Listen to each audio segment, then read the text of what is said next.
Hi, good evening to you. You can still hear the protesters chanting on their way out here after police asked them to safely and peacefully leave after blocking this intersection all day long. Now you can see police officers just kind of standing by, making sure that they follow those orders. Now this all comes after protesters sat in the middle of this road all day long, and there was an incident on campus earlier where more than 40 people got arrested.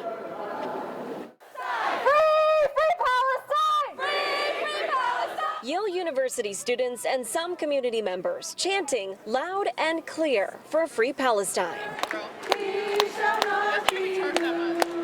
Protesters putting pressure on the university since Friday, with students sleeping in tents overnight at the Binicky Plaza. Yale has a lot of investments in weapons manufacturers, and so we are demanding divestment and disclosure from Yale. Chisato Kimura, a law student at Yale and one of the event organizers, says the students were woken up around 6:30 this morning as police officers were kicking them out. People were sleeping, and police completely ambushed us. New Haven police arrested 45 people for criminal trespassing, a misdemeanor.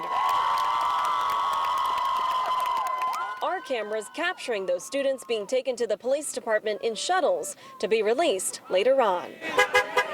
It's Yale's property. So, yeah, Yale made the decision that that's what they wanted to do, so we were just here to support them. A spokesperson for Yale sending a lengthy statement saying they made several attempts to speak with and warn the students about the consequences, saying, quote, "The university made the decision to arrest those individuals who would not leave the plaza with the safety and security of the entire Yale community in mind, and to allow access to university facilities by all members of our community." To be honest, the response has been pretty appalling. The fact that they would arrest their own students has been really disturbing to me. It's made me really question what it means to be a student here. Rose is a junior here at Yale, demanding to know what her university is investing in. What Yale does, it does with my funding, it does on my behalf in my name, and I'm completely uncomfortable with things that they're doing right now. All while some Jewish students feel uncomfortable with the protests and how it's all being handled by their peers. Some of the concerns people are expressing here are important, valid, and deserve conversation.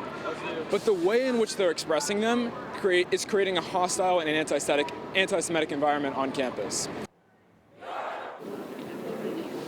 Now back out here live, you can see that this is pretty much cleared out in the 2 minutes since you just saw us do our live intro moments ago. You can see police officers still standing about, some of the students as well, still just heading back to campus to continue their peaceful protest. Now, as for the more than 40 students that were arrested earlier this morning, a university spokesperson says that they could also be facing some disciplinary action, including but not limited to suspension. And this road, it looks like, is back open after being closed for hours today. We're live here in New Haven tonight. Julia LeBlanc, Fox 61, Connecticut's news station.